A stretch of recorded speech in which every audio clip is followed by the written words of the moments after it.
Supermarket Blues. Paul Bradshaw. Some years ago, a well-known Bradford-based supermarket chain redeveloped the old Hillsboro Barracks, originally built in 1850, here in Sheffield. My family and I visited, as most people do, during the first week of opening, intending to stock our cupboards with a few bargains. Within 10 minutes of entering the main area, we experienced an incredible feeling of gloom and oppression. A short while later, my temper flared for no reason, and we both felt so ill, that we left 2 trolleys part full, grabbed our 2 young daughters from the seats in the same and just ran to the car. On leaving the premises, a feeling of calm returned. My wife and I attempted to shop there again recently, around 10 years between visits, but on walking into the area along an open corridor from Langsett Road, about 3/4 of the way along, we felt the same feelings of gloom and heaviness, and felt like crying for no reason. We got out of there much faster than we came in. I would be interested to hear from anyone else who has experienced anything in this place. For a while, I felt extremely uncomfortable shopping in my local supermarket, especially in the middle aisle, of 5. I finally soused. The speaker for the PA/constant music was buggered, and sounded really harsh, not elf, just distorted to the point that I found to be painful. Once it was fixed, no problems, apart from the prices. As a musician, albeit amateur, I believe that sound and sound quality have a great deal to do with how we feel.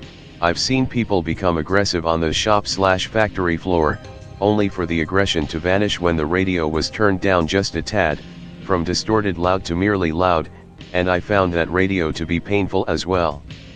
And, curiously, or not, the other person who found that radio painful was also a muso, and everyone else commented how much better it sounded once it was turned from flat out to just very loud. I've read in the past about elf causing nausea/sickness, but has anyone else experienced ordinary frequencies causing probs? There is a church, recently being renovated/converted, on the Langsett RD side of the barracks. There are several tombstones that have been set into the walls and floors of the courtyard, I believe. Whether these represent the actual site of burials I do not know. Disturbed burials during the conversion? It may be worth mentioning that further down the same tram route at Sheffield Cathedral, several burials were moved when the tracks were laid in the 90s. Maybe the dead are hopping on the tram and joining the rest of us lost souls stuck in the weekly supermarket routine. Sounds like one of the panics as featured in an article in FT a good few months ago, where people walk into areas of the countryside, feel totally freaked out for no apparent reason, and end up legging it to safety. First time I've heard of it happening in an urban area. Very odd. Incidentally, did you and your wife feel the panic at the same time, or was it one of you in particular who felt scared first?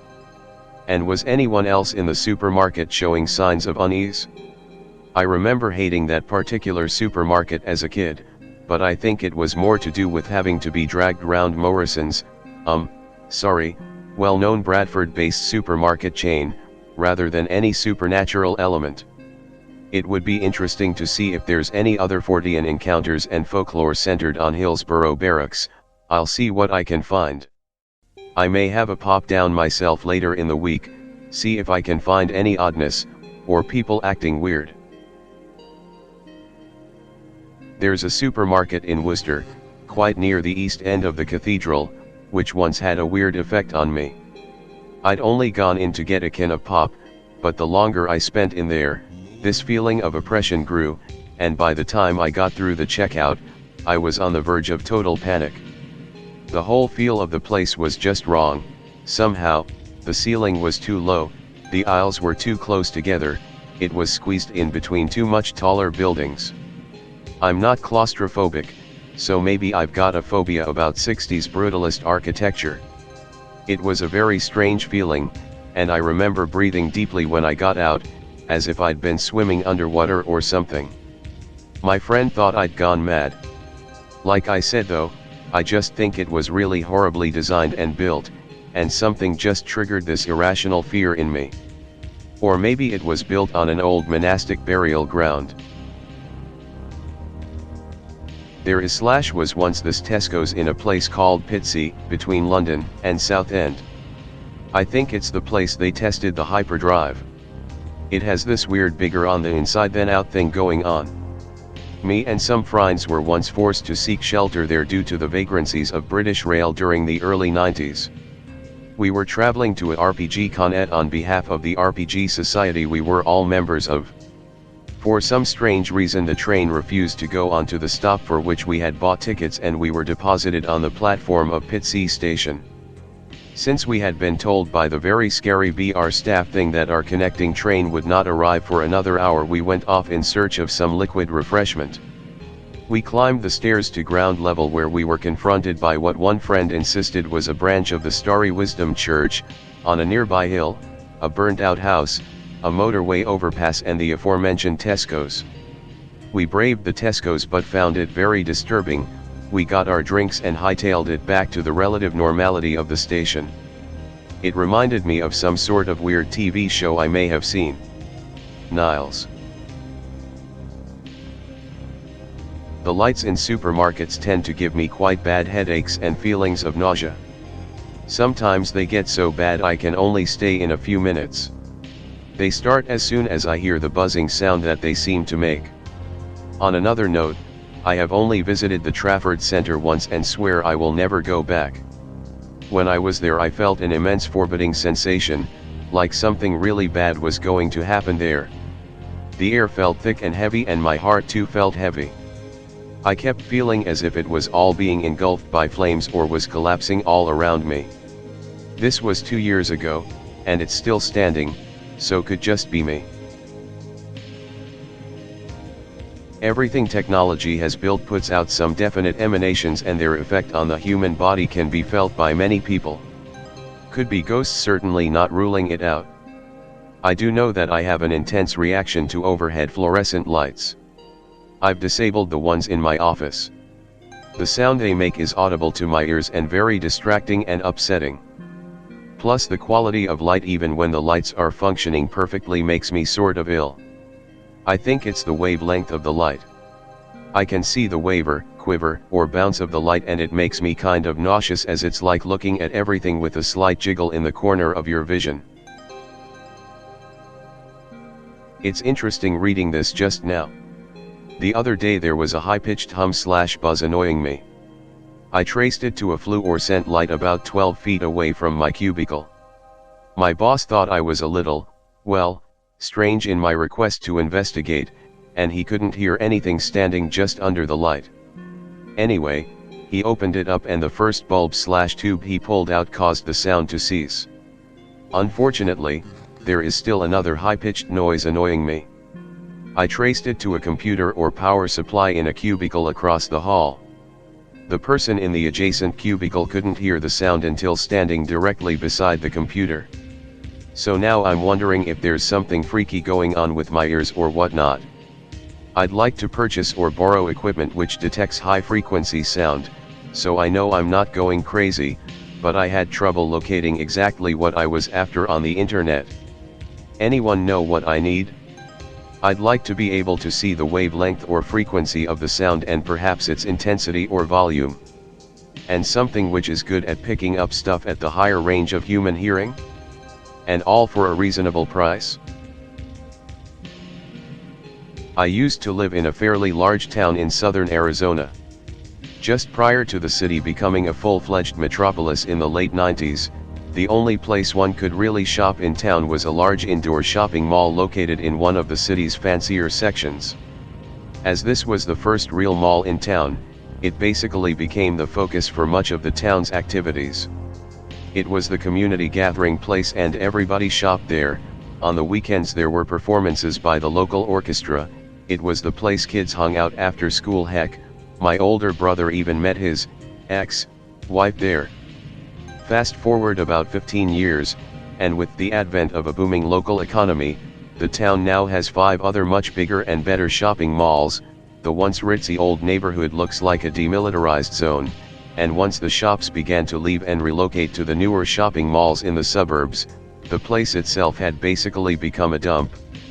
I hadn't been by in years, but I found myself in the area a few months back and decided to have a look. In its heyday, the place would have been literally packed with shoppers, but what I found was pretty much one huge, mostly dark, empty barn with shuttered shop fronts and a couple of 99-cent stores. I began to experience an odd sensation of isolation mixed with sadness, and I don't know why, as I had never been particularly fond of the place. The more I walked, it just felt sort of suffocating to be in there. I found the nearest exit and got the hell out. A couple of weeks after this, I was introduced to a friend of my brother-in-law, a guy who actually has the job of overseeing the mall's janitorial staff. I was surprised to hear him say that he was having difficulty keeping positions filled, as the people in his employ are convinced that the lavatories are haunted. They supposedly hear laughter coming from the empty restrooms, and are constantly having to turn off the water faucets which supposedly begin running by themselves. Well, I know one place I'm not planning to pee anytime soon. I love this thread, obscure and recherché with bizarre overtones and also about real people's experiences. Definitely has the potential for someone to do an article in the magazine. I happen to have lived near and experienced some of the places discussed. The first post about the Hillsboro Morrisons brought back memories of a few years I spent in Sheffield in the early 90s. As I recall, the building did have a local reputation for being haunted, and I remember the feeling of oppression. My wife really didn't like it and we used to trek to Rotherham instead. I think I commented about the Safeway supermarket, as was, next to the railway aging crew in the elsewhere on this board. I lived in that area in the late 90s and used to actively avoid that. Strangely, the adjacent railway age museum has the haunted reputation, but I used to take my young son there with no one else there and experienced nothing. The supermarket gave me the serious creeps for no rational reason. I spent my childhood years in the Trafford area of Manchester and used to play in the area now occupied by the eponymous shopping centre. There was actually a small farm in the area at the time with one of those ponds they dig for cattle in the field. Opposite the centre, where there is now a Tulip Hotel I think, was an area overgrown with ferns where we used to make dens and play with discarded bits of industrial equipment. The thought of my kids doing that now fills me with horror. That whole area on the fringe of Trafford Park had that marvelous gloom of creeping industrial dereliction. This was the late 70s. At the time I used to find the atmosphere strangely mysterious and oddly exhilarating, but the faux Italian piazzas that occupy the space now are way more frightening. I now live in the outer suburbs of North New Jersey and have noticed definite patterns of supermarket ambience here too. So far though, this has been more to do with aisle layout and grotesque marine-themed displays in the seafood aisle. The lobsters are live in tanks here. I will see if Weird New Jersey has any recommendations for eerie supermarkets, probably in Sea Caucus.